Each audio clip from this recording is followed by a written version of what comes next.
الحمد لله نحمده ونستعينه ونستغفره ونؤمن به ونتوكل عليه ونعوذ بالله من شرور أنفسنا ومن سيئات أعمالنا من يهده الله فلا مضل له ومن يضلله فلا هادي له ونشهد أن لا إله إلا الله وحده لا شريك له ونشهد أن سيدنا ومولانا محمدا عبده ورسوله أرسله بالحق بشيرا ونذيرا بين يدي الساعة من يطع الله ورسوله فقد رشد واهتدى ومن يعصهما فقد ضل وغوى أما بعد فأعوذ بالله من الشيطان الرجيم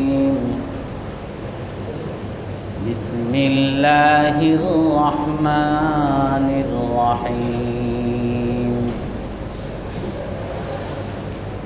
وقالوا ما لهذا الرسول يأكل الطعام ويمشي في الأسواق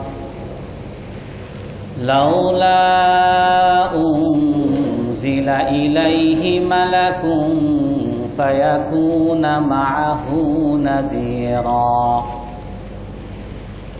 أو يلقى إليه كنز أو تكون له جنة يأكل منها وقال الظالمون إن تتبعون إلا رجلا مسحورا انظر كيف ضربوا لك الأمثال فضلوا فلا يستطيعون سبيلا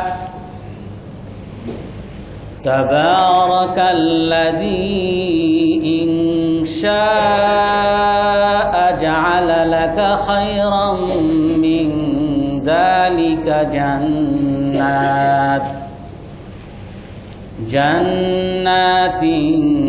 تجري من تحتها الأنهار أو يجعل لك قصورا صدق الله العظيم وقال النبي صلى الله عليه وسلم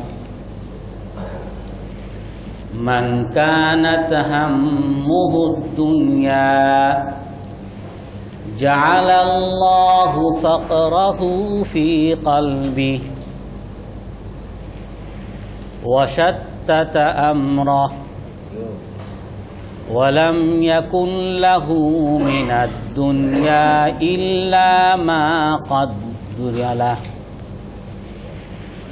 ومن كانت همه الآخرة جعل الله غناه في قلبه وجمع له أمره وأتته الدنيا وهي راغمة أو كما قال عليه الصلاة والسلام সম্মানিত মুসল্লিয়ানে কেরাম, আজ আমরা দুনিয়ার জীবনে রাসূল সাল্লাল্লাহু আলাইহি ওয়াসাল্লামের আদর্শ, এই সম্পর্কে আলোচনা করব। একবার কুরাইশ, মক্কার কুরাইশরা রসুলের কাছে আসলেন আর এসে বলতেছে যে, হে আল্লাহর রসুল, আপনার আগে যত নবীরা দুনিয়াতে এসেছিলেন তাদের জন্য আল্লাহ তাআলা মুজিজা পাঠিয়েছেন। তার সততার স্বীকৃতি স্বরূপ তাদের জন্য মুজিজা আল্লাহ তাআলা পাঠিয়েছেন। মুসা আলাইহিস সালামের জন্য লাঠি দিয়েছিলেন, ঈসা আলাইহিস সালামকে মৃতকে জীবিত করার মুজিজা দিয়েছিলেন, সামুদ আলাইহিস সালামকে উটনি দিয়েছিলেন, বিভিন্ন নবীকে বিভিন্ন মুজিজা দিয়েছেন। তো আমরাও আপনার কাছে, আপনি যে সত্য নবী, আল্লাহর পক্ষ থেকে সত্য নবী, তার মুজিজা চাই। তো কি মুজিজা চাও তোমরা? আমরা চাই যে আপনি আমাদের জন্য এই সফা পাহাড়কে স্বর্ণে রূপান্তরিত করে দিবেন। আপনি আল্লাহর কাছে বলে এই সফা পাহাড়কে স্বর্ণ বানিয়ে দিবেন, তাহলে আমরা বুঝব যে আপনি সত্য নবী, আপনাকে মানব। তো আল্লাহর রসুল তাদেরকে বললেন যে আমি যদি আল্লাহকে বলে এই সফা পাহাড়কে স্বর্ণ বানিয়ে দিতে পারি, তাহলে কি তোমরা আমার উপর ঈমান আনবা? বলে, খোদার কসম, আল্লাহর উপর কসম করে বলতেছি যে আমরা আপনার উপরে ঈমান আনব। তো তখন আল্লাহ তাআলা আয়াত নাজিল করেন, ওয়াকসামু বিল্লাহি জাহদা আইমানিহিম লা ইন জাআতহুম আয়াতুল লা ইউমিনুন্না বিহা। হে রাসূল, তারা এসে আপনার কাছে কসম খাইতেছে যে তাদের কাছে যদি এই নিদর্শন আসে, আপনি যদি তাদের জন্য এই স্বর্ণকে, এই সফা পাহাড়কে স্বর্ণ বানিয়ে দেওয়া এই নিদর্শন, এই মুজিজা তাদের সামনে যদি আসে, তাহলে আপনার উপর ঈমান আনবে। কিন্তু আমি আল্লাহ আপনাকে বলে দিচ্ছি, ওমা ইউশঈরুকুম আন্নাহা ইযা জাআত লা ইউমিনুন, যদি এই মুজিজা তাদের সামনেও যদি আসে, তারপরও আপনার উপর ঈমান আনবে না। আর আল্লাহ তাআলার নিয়ম হলো যে যখন কোন কওম মুজিজা চায় আর সেই মুজিজা আল্লাহ তাআলা দান করেন, আর তারপরও যদি ঈমান না আনে, তাহলে সেই কওমকে, সেই জাতিকে, সেই উম্মতকে আল্লাহ তাআলা ধ্বংস করে দেন। ওমা মানানা আন নুরসিলা বিল আয়াতি ইল্লা আন কাযযাবা বিহাল আউয়ালুন ওয়া আতাইনা সামুদান নাকাতা মুবসিরাতান ফাযালামু বিহা ওমা নুরসিলু বিল আয়াতি ইল্লা তাখবীফা। যে আমি আপনার আগে যত রসুলকে আমি মুজিজা দান করেছি, এই মুজিজা সত্ত্বেও তার জাতি তাকে অস্বীকার করেছে। আমি সামুদ আলাইহিস সালামকে আমি উটনি দিয়েছিলাম, কিন্তু তারপরও তারা অস্বীকার করেছে, তারপরে আমি তাদের সকলকে ধ্বংস করে দিয়েছি। তো জিবরাইল আলাইহিস সালামকে পাঠিয়ে আল্লাহর রসুলের কাছে এই কথা বলালেন যে আপনি যদি চান এই সফা পাহাড়কে স্বর্ণ বানিয়ে দিতে, আল্লাহ বানিয়ে দিবে। আর যদি এই সফা পাহাড়কে বানিয়ে দেওয়ার পরে তারা যদি আপনাকে না মানে, তাহলে আপনার এই জাতিকে, এই কুরাইশকে কিন্তু আল্লাহ তাআলা ধ্বংস করে দিবে। আপনি কি এইটা চান, নাকি এই মুজিজা দেওয়ার দরকার নাই, আপনার জাতির মধ্যে যারা আপনার উপর ঈমান আনবে আনলো, আর যারা ঈমান আনবে না তাদেরকে আল্লাহ তাআলা আখিরাতে ধরবেন? আপনি এখন কোনটা চান? আপনার উপরে এই ইচ্ছা ছেড়ে দেওয়া হলো। তো তখন আল্লাহর রসুল বললেন যে, হে আল্লাহ, আমি আর এই মুজিজা চাই না, আমি চাই যে আমার উপরে তারা ঈমান আনুক, কিন্তু তারপরও ধ্বংস না হোক। যারা পারে ঈমান আনবে আর যারা পারে ঈমান আনবে না, কিন্তু আপনি আমার উম্মতকে ধ্বংস করবেন না। অন্য এক আয়াতের শানে নুজুলের মধ্যে আসছে, একবার জিবরাইল আলাইহিস সালাম আল্লাহর রসুলের কাছে বসা ছিলেন। তো তখন আসমানের কিছু দরজা খুলে দেওয়া হয়েছে। তো জিবরাইল আলাইহিস সালাম ভয়ে কম্পিত। তো রাসূল সাল্লাল্লাহু আলাইহি সাল্লাম জিজ্ঞাসা করেন, কি ব্যাপার হে জিবরাইল, তুমি এত ভয় কেন? তাফসিরুন নিসাবুরি, তাফসির ইবনে কাসির সবগুলোতেই এটা আসছে ওয়াকালু মা লিহাযার রাসূল, এই আয়াতে শানে নুজুলে। আপনি এত ভীত কেন? তো তখন জিবরাইল আলাইহিস সালাম বলতেছে ফুতিহা বাবুন মিন আবওয়াবিস সামা মা ফুতিহা মিন ক্বাবল। আজ আকাশের এমন একটা দরজা খুলে দেওয়া হয়েছে যেই দরজা আগে কখনো খোলা হয় নাই। আমার ভয় হইতেছে এই দরজা থেকে আপনার উম্মতের জন্য আযাব এসে আপনার সকল উম্মতকে ধ্বংস করে দিবেন। কেন? উম্মতরা কি করেছিল? উম্মতরা বলেছিল, কুরাইশের লোকরা বলেছিল রসুলকে তিরস্কার করে, মা লিহাযার রাসূল ইয়াকুলুত তাআম ওয়া ইয়ামশি ফিল আসওয়াক। আরে কেমন রসুল হইল, এ কেমন রসুল? এর বাজারেও যেতে হয়, ব্যবসাও করতে হয়, আবার মানুষের কাছে চাকরিও করতে হয়, আবার খাওয়া দাওয়াও করতে হয়। যদি সত্যি রসুল হইতো, আমাদের চেয়ে স্পেশাল কিছু হইতো, লাউলা উনজিলা ইলাইহি মালাক, তার কাছে কোনো ফেরেশতা আসতো, অথবা আউ ইউলকা ইলাইহি কানজ, অথবা আল্লাহ তাকে কোনো ধনভাণ্ডার দিত, কোনো ধনভাণ্ডার, এখান থেকে বসে বসে সে খাইতো, মানুষকেও খাওয়াইতো। আউ তাকুনু লাহু জান্নাতুন ইয়াকুলু মিনহা, অথবা তার কোনো বিরাট জমিদারি থাকতো, বাগান, অনেক ফসল, যেমন বর্তমানে বাড়িওয়ালারা তাদের বাড়ি আছে, বসে বসে খায়। অথবা আল্লাহ রসুলকে বিরাট জমিদারি দিত, সেখান থেকে বসে বসে খাইত। কিন্তু এ কেমন রসুল? আমাদের আন্ডারি চাকরি করতে হয়, ইহুদির কাছে পানি উঠানোর জন্য মজদুরি নিতে হয়, আবার বাজারে গিয়ে তার ব্যবসা করতে হয়, আবার খাইতে, আবার না খেয়েও থাকে, আবার ফকিরও থাকে। এ কেমন রসুল হইল? রসুলের দারিদ্রতাকে নিয়ে, রসুলের অভাবকে নিয়ে ওই কুরাইশরা তিরস্কার করছে। আর আল্লাহ এই তিরস্কারের কারণে এতটা রাগ হয়ে গেছে যে ওই আসমানের ওই দরজা খুলে দিছে, যে আসমানের দরজা থেকে দুনিয়াতে আযাব এসে পুরো জমিনকে ধ্বংস করে দিবে।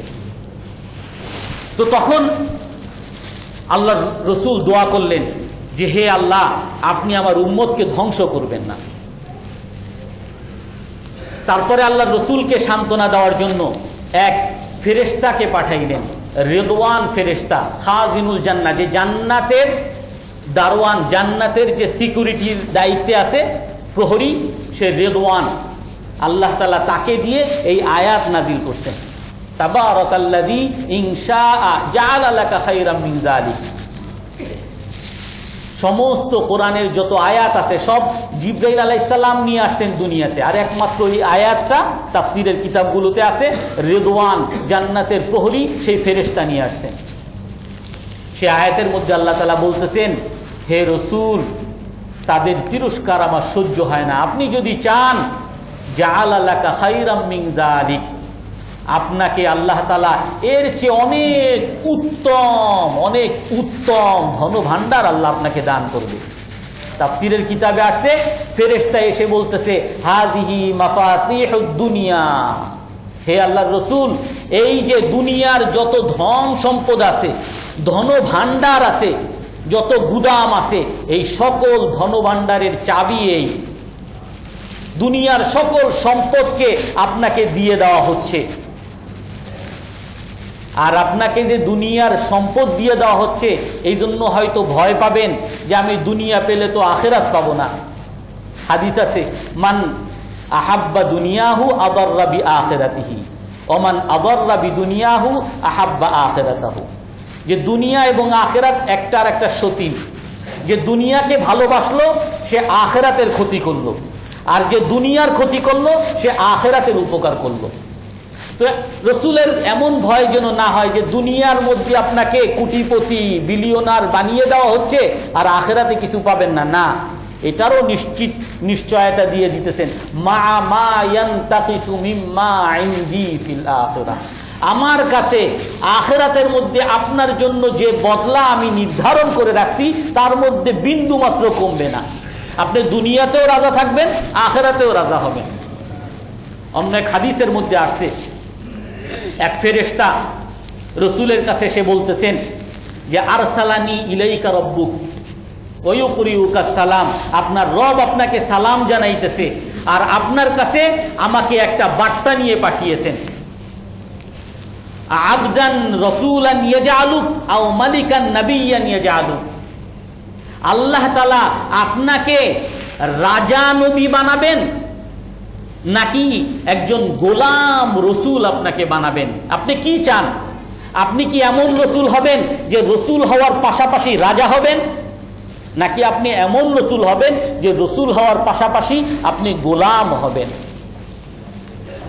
হযরত জিবরাইল আলাইহিস সালাম পাশে ছিলেন, তার দিকে তাকাইলেন, জিবরাইল আলাইহিস সালামের কাছে পরামর্শ চাইলেন। জিবরাইল আলাইহিস সালাম ইশারা দিলেন, তাওয়াদা লিরাব্বিক, আপনার রবের জন্য আপনি বিনয়ী হন, ছোট হন। তখন আল্লাহ রসুল বললেন, আখতারু আন আকুনা আবদান রাসূলা, আমি চাই আমি গোলাম রসুল হইতে, আমি এমন রসুল হব যে গোলাম হব, রাজা হব না। তো সেই আয়াতের মধ্যে যখন আল্লাহ তাআলা ধনভাণ্ডার দিয়ে দিতেন, আল্লাহ রসুল তার উত্তরে কি বলছেন?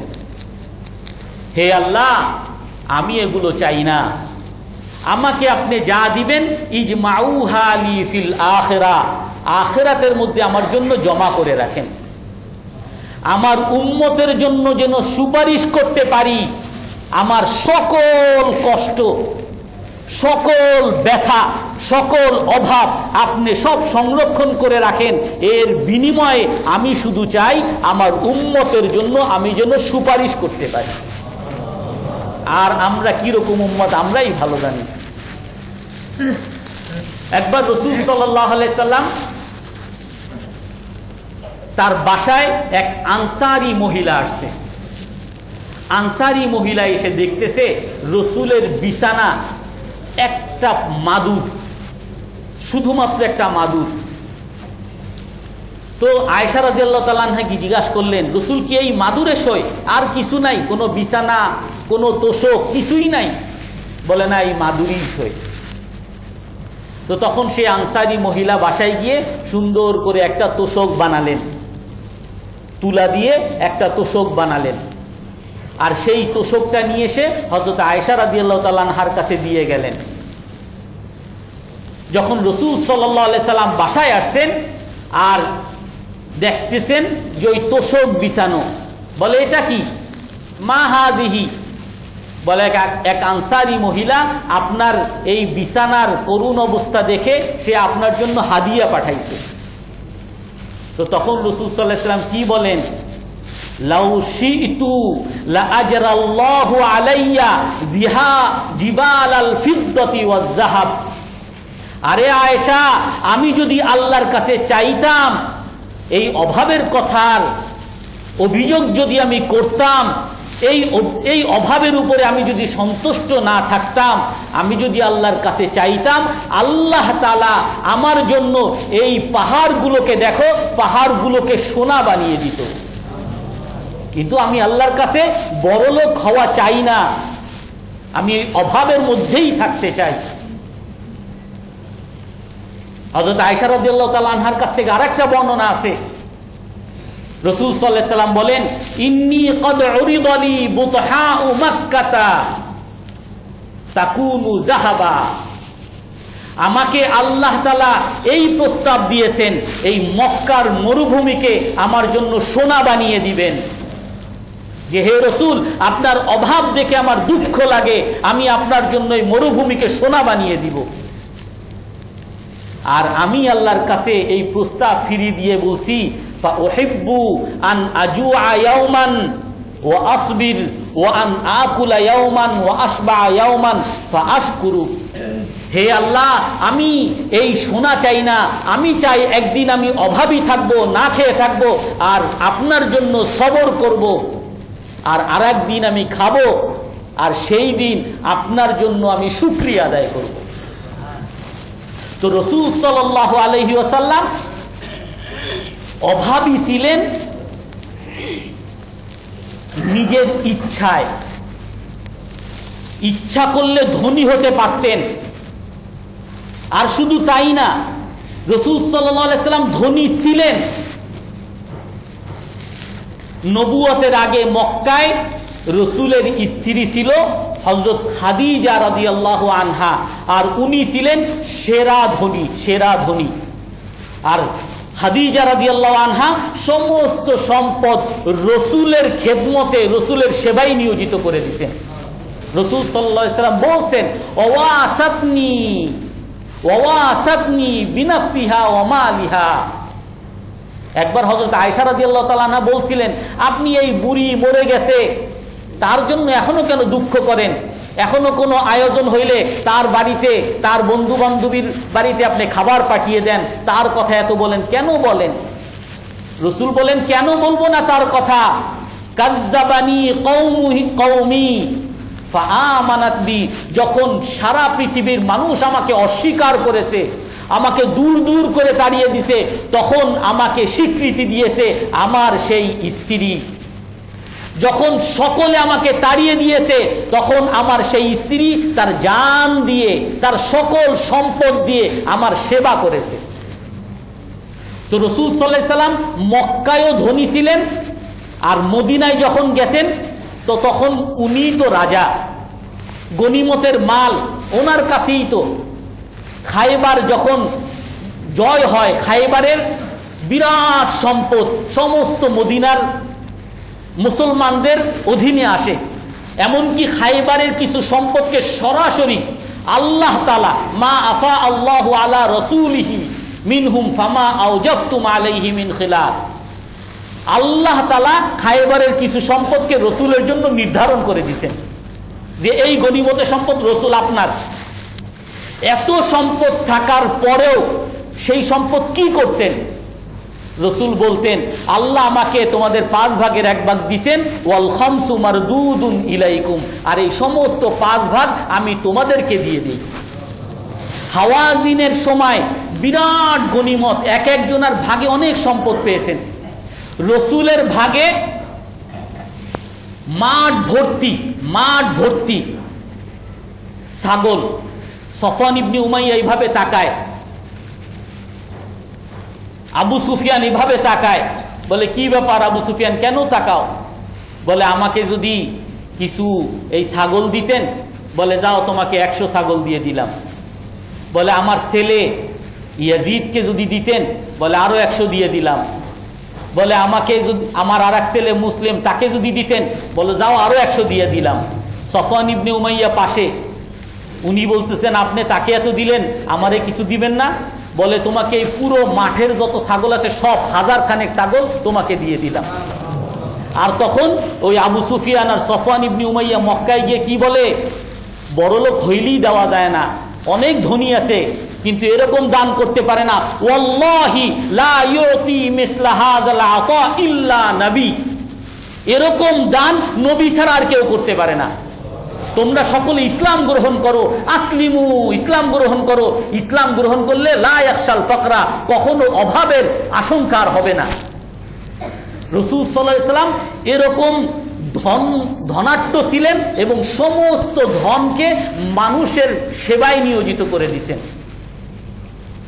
রাসূল সাল্লাল্লাহু আলাইহি সাল্লাম একবার কোরবানির সময় 100 উট রাসূল সাল্লাল্লাহু আলাইহি সাল্লাম কোরবানি করছেন। 100 উট মানে বর্তমানে প্রায় 3 কোটি বা 5 কোটি টাকা। 5 কোটি টাকার কোরবানি রাসূল একাই একদিনে কোরবানি করছেন। এরকম ধনী তো কত আছে, এরকম কয়জনে দান করতে পারে? হযরত ফাতিমা রাদিয়াল্লাহু আনহা শুনছেন রাসূলের কাছে কিছু সম্পদ আসছে, কিছু চাকর বাকর আসছে। ফাতিমা রাদিয়াল্লাহু তাআলা আনহার বড় করুণ অবস্থা ছিল। নিজের ঘরে ঝাড়ু, নিজের হাতে ঝাড়ু দিতেন, নিজে আটা পিষতেন, দূর থেকে পানি নিয়ে আসতেন, বাচ্চাদেরকে আবার লালন পালন করতে হইতো, সব একা একাই করতেন। শরীর সবসময় ময়লা থাকতো, হাতে দাগ পড়ে গেছে। হযরত আলী রাদিয়াল্লাহু তাআলা আনহু বলতেছেন যে তোমার হাতে তো দাগ পড়ে গেছে, মশক টানতে, পানি টানতে টানতে, দূর থেকে পানি আনতে আনতে কাঁধে দাগ পড়ে গেছে। সবসময় ঝাড়ু দিতে দিতে আর আটা পিষতে পিষতে কাপড় চুপড় সবসময় ময়লা থাকে, বাচ্চাদেরকে ধরতে হয়, বাচ্চারা কাঁপতে থাকে, তুমি কাজ করতে থাকো। তুমি একজন সহকারী বা একটু কিছু গনিমতের মাল রাসূলের কাছ থেকে নিয়ে আসো। তো গেছেন, রাসূলকে পান নাই। হযরত আয়েশা রাদিয়াল্লাহু তাআলা আনহার কাছে বলে আসছেন, রিওয়ায়াতের মধ্যে আসছে। যখন রসুল বাসায় আসছেন তো তখন আয়েশা রাদিয়াল্লাহু তাআলা আনহা তাকে বলছেন যে এরকম তার তো অনেক সমস্যা, তার স্বামী তাকে পাঠিয়েছিল। তো তখন রসুল অনেক দেরি করে বাসায় ফিরছিলেন, সেই রাতেই হযরত ফাতেমার ঘরে চলে আসছেন। ফাতেমা রাদিয়াল্লাহু তাআলা আনহা বলেন যে আমরা বিছানায় শুয়ে গেছিলাম, তখন যখন রসুল বাসায় আসছেন আমরা সবাই দাঁড়িয়ে যাওয়ার চেষ্টা করছি রসুলের জন্য, রসুলের সম্মানে। রসুল বললেন না, তোমরা যেখানে আছো ওইখানেই থাকো। আমরা শুয়েছিলাম, রসুল এসে আমাদের খাটে এসে বসতেন। রসুলের পায়ের ঠান্ডা আমি অনুভব করতেছিলাম, আমার গায়ের সাথে লেগে আছে। তো তখন বলতেছে যে দেখো আমার কাছে তো সম্পদ আছে, ঠিক আছে, আমি রাজা, আমার কাছে তো সম্পদ আসবেই, অনেক চাকর দেখেছো, অনেক সম্পদ দেখেছো, ঠিক আছে, কিন্তু আমি চাই এগুলো আমি অমুক অভাবী মানুষ আছে, অমুক অভাবী মানুষ আছে, অমুক অভাবী সাহাবী আছে, অমুক কওম আছে, তাদের মধ্যে বন্টন করে দিতে। আর আমি নিজেও খাবো না, আর তোমরাও এগুলো ভোগ করো সেটাও আমি চাই না। আমি এর চেয়ে উত্তম জিনিস তোমাদেরকে বলে দিব, আলা আজআলু লাকুমা খায়রাম মিন যালিক, এই চাকর বাকর গনিমত সম্পদের চেয়ে উত্তম জিনিস তোমাকে বলে দিব। হে আল্লাহর রাসূল বলেন, কাব্বির আল্লাহ সালাসা ওয়া সালাসিন ওয়া সাব্বিহাল্লাহ সালাসা ওয়া সালাসিন ওয়া হামিদাল্লাহ ওয়া সালাসা ওয়া সালাসিন। তুমি যখন ঘুমাতে যাবা তখন তুমি 33 বার সুবহানাল্লাহ পড়বা, 33 বার আলহামদুলিল্লাহ বলবা, 33 বার আল্লাহু আকবার, কোন রিওয়ায়াত আছে 34 বার আল্লাহু আকবার বলবা। এটাই তোমাদের জন্য উত্তম। তুমি যদি এটা করো আর ওই অভাবকে যদি গ্রহণ করে নাও, এর বদলা তুমি আখিরাতে আল্লাহ তোমার জন্য নির্ধারণ করে রাখছেন। নিজেও কখনো ভোগ করেন নাই, আছেন, কিন্তু মানুষের সেবায় লাগিয়ে দিছেন। যদি প্রশাসক রাজা সে যদি নিজের বিলাসিতায় লেগে যায় তো মানুষ কিছুই পাবে না। রসুলের কোনো বিলাসিতা নাই, রসুলের পরিবারের কোনো বিলাসিতা নাই, মানুষের সেবায় নিজেকে, তার সকল সম্পদকে উজাড় করে দিছেন। হযরত ওমর রাদিয়াল্লাহু তাআলা আনহু একবার রসুলের বাসায় ঢুকছেন। রসুলের বাসায় ঢুকার পরে হযরত ওমর রাদিয়াল্লাহু তাআলা আনহু বলেন, আমি দেখতেছি রাআইতুন নবী সাল্লাল্লাহু আলাইহি ওয়াসাল্লাম ইয়ানামু আলা হাসিরিন ওয়া মা বাইনাহু ওয়া বাইনাহু শাই। রসুল একটা চাটাইয়ের উপরে, একটা মাদুরের উপরে শুয়ে আছেন, আর সেই মাদুরের উপরে কোনো চাদর বা বলতে কিছুই নাই, শুধু একটা মাটির উপরে একটা মাদুর, সেটার মধ্যে শুয়ে আছেন। ওয়ালা তাহতা রাসিহি বিসাদাতুম মিন উদমিন হাশওয়া হালিব, আর তার মাথার নিচে একটা বালিশ আছে যেটা ঘাসের দ্বারা ঢুকানো, একটা চামড়ার বালিশ, চামড়ার মধ্যে ঘাস ঢুকানো, একটু উঁচু একটা বালিশ। আর তার পুরো রুমে আমি তাকাইলাম, দেখলাম যে তার ওয়াইন্দা রিজলাইহি কুতুবুন মাসবুবা, আর তার পায়ের কাছে দেখলাম কিছু ঘাস, যে ঘাস দ্বারা চামড়া প্রক্রিয়াজাত করা হয়, কিছু ঘাস পড়ে আছে। আর দুইটা মটকা, ও উহবানি মুআল্লাকান, দুইটা মটকা, একটা মটকার মধ্যে কিছু জব আছে, কিছু আটা, আর একটা মটকার মধ্যে পানি। রসুলের পুরো বাড়ি হলো এর মধ্যে আর কিছু নাই। কিসের ফার্নিচার, কিসের ড্রয়িং রুম, আর কিসের ডাইনিং রুম, আর কিসের কিচেন রুম, কিসের চিলড্রেন রুম আর কিচেন রুম আর বাথরুম, কত কিছু, কিছুই নাই। এই হলো রসুলের পুরো ফার্নিচার, পুরো বাড়ির ফার্নিচার।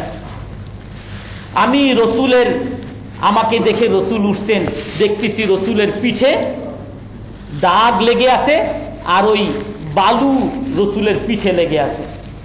তো আমি এটা দেখে, রসুলের এই অবস্থা দেখে কান্না শুরু করে দিছি। রসুলের এই অবস্থা দেখে আমি কান্না শুরু করে দিছি। রসুল আমাকে জিজ্ঞেস করেন, মা ইউবকিকা ইয়া ওমর, হে ওমর তুমি কাঁদতেছো কেন, তুমি কাঁদো কেন?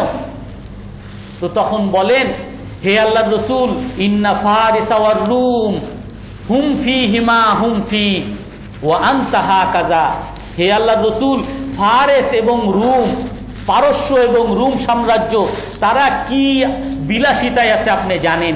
মুসলিম শরীফের রিওয়ায়াতে আছে, উতইমু ওয়া তুরফিহু, যে তাদেরকে দুনিয়ার মধ্যে অনেক সম্পদ তাদেরকে দেওয়া হয়েছে, বিলাসিতা দেওয়া হয়েছে, ধন সম্পদ তাদেরকে অনেক দেওয়া হয়েছে। আর আপনি এভাবে এমন এক ঘরে শুয়ে আছেন যেই ঘরে কোনো ফার্নিচার বলতে কিছুই নাই। আমি আপনার এই করুণ অবস্থা দেখে কাঁদতেছি। ওহুম লা ইয়াবুদুন আল্লাহ, তারা আল্লাহর ইবাদত করে না, আল্লাহকে মানে না, কিন্তু তারা এত ধনী, তারা এত ভালোভাবে জীবনযাপন করতেছে। আর আপনি নবী, আর আপনি এত করুণ অবস্থায় জীবনযাপন করতেছেন। এই জন্য আমি কাঁদতেছি। রসুল সাল্লাল্লাহু আলাইহি সাল্লাম এভাবে ট্যাক লাগানো ছিলেন। রসুল উঠে গেছেন, এভাবে রাগ হয়ে গেছেন। আফি শাক্কিন ইবনে ওমর, আফি শাক্কিন ইয়া ওমর ইবনে খাত্তাব, হে ওমর ইবনে খাত্তাব, তুমি কি এখনো ইসলামের ব্যাপারে সন্দেহ আছো? যে আমরা গরিব, মনে হয় আল্লাহ আমাদেরকে পছন্দ করে না, আর তারা ধনী, তাদেরকে মনে হয় আল্লাহ পছন্দ করে। আমরা যেরকম অনেকেই বলি, আল্লাহ যদি আমাদেরকে এতই ভালোবাসতো, মুসলমানরা যদি এতই ভালো হইতো, তাহলে মুসলমানরা তো ধনী হইতো, মুসলমানদের হাতে সব ক্ষমতা থাকতো, কাফেরদের হাতে সব থাকতো না। একই প্রশ্ন রাসূল সাল্লাল্লাহু আলাইহি ওয়াসাল্লাম বলতেছেন, তোমার কি সন্দেহ আছে ইসলামের ব্যাপারে? তুমি কি এই কথা মনে করো যে আমরা দুনিয়াতে অভাবী আছি, তাই বলে আল্লাহ আমাদের উপরে সন্তুষ্ট না? আমা তারদাউনা আন তাকুনা লানাল আখিরা ওয়া লাহুমুদ দুনিয়া, তুমি কি এই কথা চাও না যে আমাদেরকে আল্লাহ তাআলা আখিরাত দেখ আর তাদেরকে আল্লাহ দুনিয়া দিয়ে দেখ? তুমি কি এইটা চাও না? মুসলিম শরীফের হাদিস আছে, উজ্জিলাত লাহুম তাইয়্যিবাতুহুম ফিদ দুনিয়া, তাদেরকে দুনিয়ার মধ্যেই সবকিছু দিয়ে দেওয়া হয়েছে, আর আমাদের জন্য আল্লাহ তাআলা আখিরাত রেখে দিয়েছে। তো কেন আল্লাহর রাসূল অভাবী জীবন যাপন করতেন? হযরত আয়েশা রাদিয়াল্লাহু তাআলা আনহা বলেন, লা ইয়াজিদু লা ইয়াযাল্লু ইয়াবিতু তাওয়ান আলাল জু', রাসূল সাল্লাল্লাহু আলাইহি সাল্লাম রাতের পর রাত কাটিয়ে দিতেন ক্ষুধায়। রাতে ক্ষুধার্ত থাকতেন, সারা রাত ক্ষুধার কারণে ছটফট করতেন, আর সারা রাত ক্ষুধার কারণে ছটফট করার পরেও পরের দিন আবার রোজা রাখতেন। সারা দিন না খাওয়া, সারা রাত না খাওয়া। একবার রাসূল সাল্লাল্লাহু আলাইহি সাল্লাম বিছানার মধ্যে ওলট পালট করতেছেন, ইয়ালতাওয়ি, ওলট পালট, একবার এইখানে যান আর একবার এইভাবে যান, একবার এইভাবে শোন আর একবার এইভাবে শোন। হযরত আয়েশা রাদিয়াল্লাহু তাআলা আনহা বলতেছেন, আমি দেখতেছি। পরে এক সময় রাসূল সাল্লাল্লাহু আলাইহি সাল্লাম এই পাশে একটা কাঠের মতো ছিল, সেই কাঠের মধ্যে এইভাবে পেটটা এখানে দিয়ে তারপরে শুইছেন। রাসূল বলেন, হে আল্লাহর রাসূল, কি হয়েছে আপনার? আপনি ঘুমাতে পারতেছেন না, এভাবে শুয়ে আছেন কেন? রাসূল বলেন, আল জু, আরে ক্ষুধার কারণে আমি ঘুমাইতে পারতেছি না। হযরত আয়েশা বলেন, লাকাদ কুনতু আবকি বুকাআন রাহমাতাম মিম্মা আরাবিহি, আমি এরকম অবস্থা দেখে কান্না শুরু করে দিতাম, রাসূলের এরকম অবস্থা দেখে কান্না শুরু করে দিতাম। আর রাসূলকে বলতাম, হে আল্লাহর রাসূল, নফসি লাকাল ফিদা লাউ তাবাল্লাগতা মিনাদ দুনিয়া মা ইয়াকুতুক,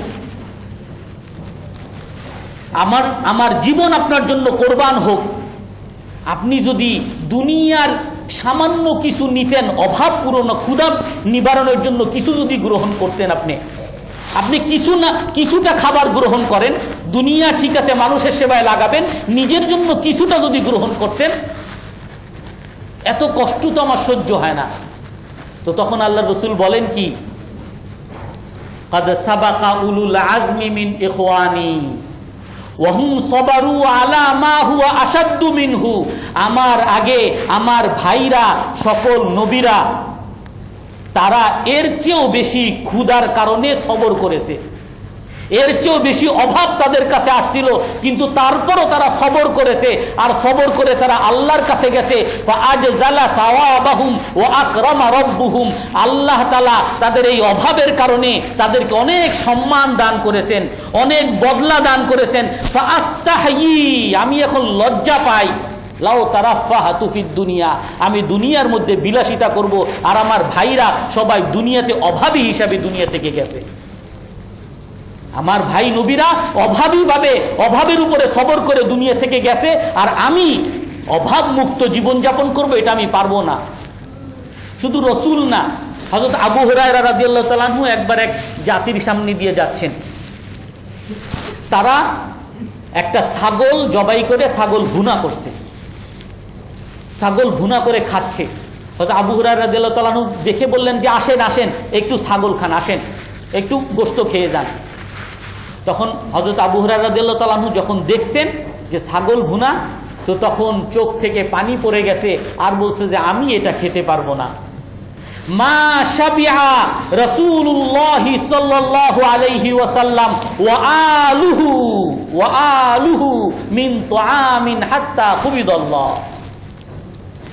আমার নবী রাসূলুল্লাহ সাল্লাল্লাহু আলাইহি ওয়াসাল্লাম এবং তার পরিবার কখনো কখনো তারা তৃপ্তি ভরে কখনো দুনিয়াতে খায় নাই। তারা কখনো এরকম মজাদার খাবার কখনো তারা খায় নাই, দুনিয়া থেকে চলে গেছে। আমি রসুলের পরে সেই মজাদার খাবার আমি খেতে পারবো না। রসুল সাল্লাল্লাহু আলাইহি সাল্লামের ব্যাপারে হাদিস আছে, মা আকালা সামিতান কব। রসুল সাল্লাল্লাহু আলাইহি সাল্লাম কখনো সামিত খান নাই। সামিত একটা খাবার, যেই খাবারটা গোশতকে বিভিন্ন রকম মশলা দিয়ে বানানো হয়, সেই খাবারকে আনলে রসুল খান নাই, কখনো খান নাই। আর বলতেন কি, ইন্নামা হাযা তুআমুল মুতাকাব্বিরিন, এটা হলো অহংকারীদের খাবার, বিলাসীদের খাবার, এই খাবার আমি খেতে পারবো না। রসুল সাল্লাল্লাহু আলাইহি সাল্লামকে একবার খাবার দেওয়া হয়েছে, রসুল বলছেন যে আমি এভাবে খেতে পারবো না। আজলিসু কামা ইয়াজলিসুল আবদ, আমি গোলাম যেরকম খায়, গোলাম যেভাবে বসে সেইভাবে আমি বসবো, গোলাম যেভাবে খাই সেইভাবে আমি খাবো। হযরত আলী রাদিয়াল্লাহু তাআলা আনহুর সামনে একবার ফালুদা একটা খাবার নিয়ে আনা হয়েছে, আলী রাদিয়াল্লাহু তাআলা আনহু সেই খাবার খান নাই, রসুল খান নাই, আমি ওই সমস্ত খাবার খেতে পারবো না। হাদিসের মধ্যে আসছে, মা শাবিআন নাবিয়্যু ওয়া আলুহু সালাসা লায়ালিন মিন তুআম। রসুল এবং রসুলের পরিবার কখনো দুনিয়াতে পরপর দুই দিন তৃপ্তি ভরে খেয়েছেন, এটা কখনো হয় নাই। পরপর 2 দিন, একদিন খেয়েছেন আর একদিন খান নাই। এবং একদিনও যে খেয়েছে, আনাস ইবনে মালিক রাদিয়াল্লাহু তাআলা আনহু থেকে বর্ণিত, লাম ইয়াজতামি ইনদাহু গাদাউন ওয়ালা আশা। রসুলের বাসায় কখনো 2 বেলা খাবার একত্রিত হইত না। সারা দিনে কখনো যদি খাবার হইতো, 1 বেলা খাবার, সকালের নাস্তাও না আর দুপুরের খাবারও না, আবার রাতেও না, 1 বেলা খাবার যদি কখনো খাইতেন। আর অধিকাংশ সময় সারা দিন রাত না খেয়েই থাকতেন। রসুলের খাবারের এই অবস্থা।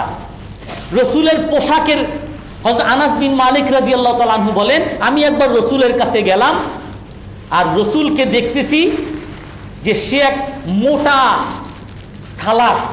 সালার চট পরে আছেন, নিচে একটা চট, উপরে একটা চট। আবু বুরদা রাদিয়াল্লাহু আনহু বলেন, আমি রসুলের কাছে, হযরত আয়েশার কাছে গেলাম, রসুলের পোশাক কেমন ছিল। তখন 2টা পোশাক বের করে দিলেন, 2টা, একটা চাদর, নিচের একটা চাদর, নিচের একটা লুঙ্গি, আর একটা উপরের একটা চাদর, দোনোটা সালার মতো মোটা।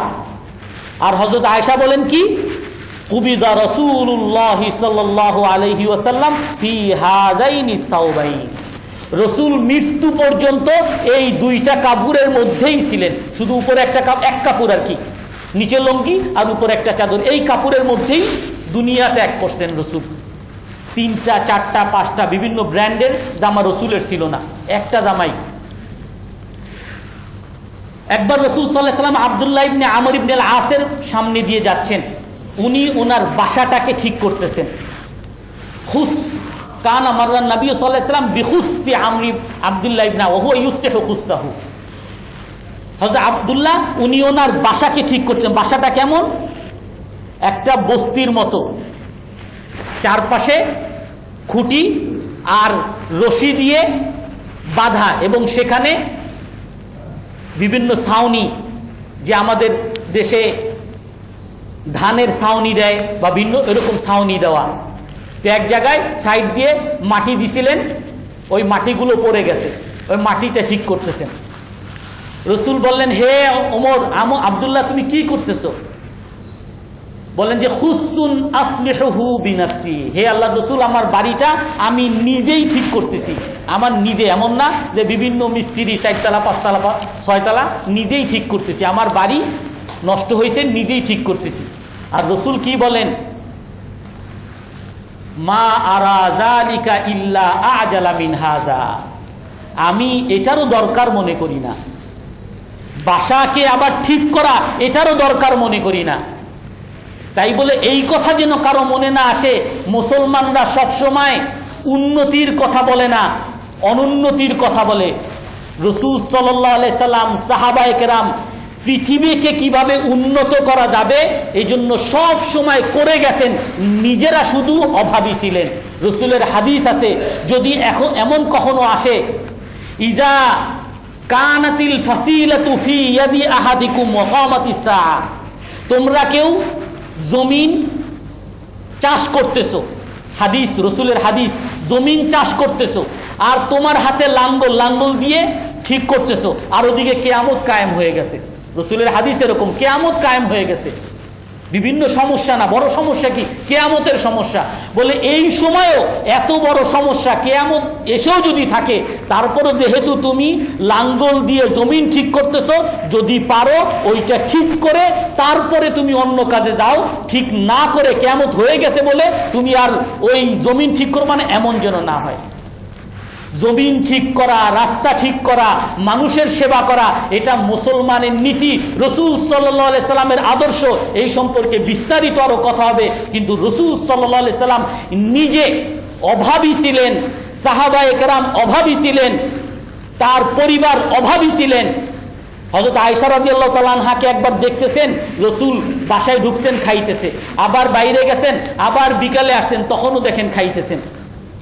তখন রাসূল বলেন, ওয়াজবাতানি ফিল ইয়াউম, হে আয়েশা একই দিনে 2 বেলা খাবার খাইতেছো, আখুলিতি ইল্লা লিহাযাল বাতান, আমার মনে হইতেছে আল্লাহ যেন তোমাকে তোমার পেটের জন্য বানাইছে। একদিনে 2 বেলা খাইতেছেন, এই জন্য আয়েশা রাদিয়াল্লাহু তাআলা আনহাকে ধমকি দিতেছেন, তুমি মনে হয় পেটের জন্যই তৈরি হইছো। আমাদের কি অবস্থা হবে আল্লাহ রাসূল যদি আমাদেরকে দেখতেন। রাসূল সাল্লাল্লাহু আলাইহি সাল্লাম যখন মারা গেছেন, জুয়াইরিয়া রাদিয়াল্লাহু আনহু বলেন, মা তারাকা দিনারান ওয়ালা দিরহামান, রাসূল উত্তরাধিকার সম্পত্তি হিসাবে একটা টাকা, একটা দিনারও রেখে যান নাই, একটা দিরহামও রেখে যান নাই, ওয়ালা শাতান, একটা ছাগলও রেখে যান নাই। যেই রাসূল হাজার হাজার ছাগলের পাল মানুষকে, একটা মানুষকে দিয়ে দিচ্ছেন, সেই রাসূল যখন মারা যান একটা দিনারও সে রেখে যান নাই, একটা দিরহামও রেখে যান নাই, একটা ছাগলও রেখে যান নাই, একটা বাহনও রেখে যান নাই। রেখে গেছেন কি? ইল্লা বাগলাতাহু শাহবা, রাসূলের একটা গাধা ছিল, চড়তেন ওইটাই, বাগলাতাহু শাহবা ওয়া সালাহাহু, আর রাসূলের তলোয়ার, ওয়া আরদান জাআলাহু সাদকা, রাসূলের একটা জমি ছিল যেটা থেকে পরিবাররা খেত, সেটাকেও রাসূল সদকা করে দিয়ে গেছেন। তার আগে রাসূল রেখে গেছেন শুধু এই 2টা। হযরত আয়েশা রাদিয়াল্লাহু তাআলা আনহা বলেন, যখন রাসূল ইন্তেকাল করেন, তাওয়াফা রাসূলুল্লাহ সাল্লাল্লাহু আলাইহি ওয়াসাল্লাম ওয়া মা ফি রুফি শাইউন ইয়াকুলুহু জি কাবিদ, রাসূল মারা গেছেন আর আমার বাসায় এমন কোনো জিনিস ছিল না যেটা কোনো কলিজা সম্পন্ন মানুষ খেতে পারে। কিছুই ছিল না আমার বাসায়, ইল্লা শাতরুম মিনাশ শাইন, কিছু আটা ছিল। ফতালা আলাইয়া, ওই আটা আমি খেয়ে শেষ করে ফেলছি। রাসূল ইন্তেকাল করছেন, লম্বা সময় হয়ে গেছে, আমি না খেয়েই বসে আছি। রাসূলের বিবির বাড়িতে কিছুই নাই। হযরত আয়েশা রাদিয়াল্লাহু তাআলা আনহার কাছে একবার এই অবস্থা দেখে মুআবিয়া ইবনে আবি সুফিয়ান আমিরুল মুমিনিন ছিলেন, হযরত আয়েশার কাছে 1 কোটি টাকা হাদিয়া হিসাবে পাঠাইছেন। যখন আসছে ওইটাকে মানুষকে দেওয়া শুরু করছেন। সন্ধ্যা আসার আগে আগে সব দেওয়া শেষ। বারিরা রাদিয়াল্লাহু তাআলা আনহা হযরত আয়েশার কাছে ছিলেন, আপনি তো আজকে রোজাদার ছিলেন, যদি 1 দিনার রেখে দিতেন, ওই দিনার দিয়ে কিছু খাবার তৈরি করতাম, আপনি আজকে ইফতারটা করতে পারতেন। কিছুই তো না বাসায় কি দিয়ে ইফতার করবেন? তো তখন হযরত আয়েশা বলেন কি, যদি একটু মনে করায় দিতা তাহলে না হয় 1টা দিনার রাখতাম, এইটা দিয়ে ইফতার করার কিছু রাখতাম। কোটি টাকা তাদের সামনে চলে আসছে, মুহূর্তের মধ্যে তারা শেষ করে দিছে।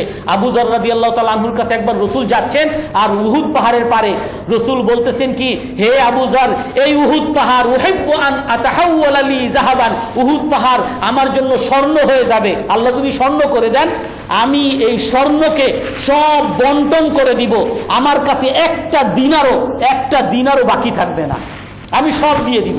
হ্যাঁ, একটা দিনার রাখবো উরসিদুহু লিদাইনি, ঋণ পরিশোধের জন্য। আল্লাহ তাআলা রসুলের মতো সেই অভাবমুক্ত জীবন যাপন করার তৌফিক দান করেন। যারা সুন্নত পড়ি না, সুন্নত পড়ি না।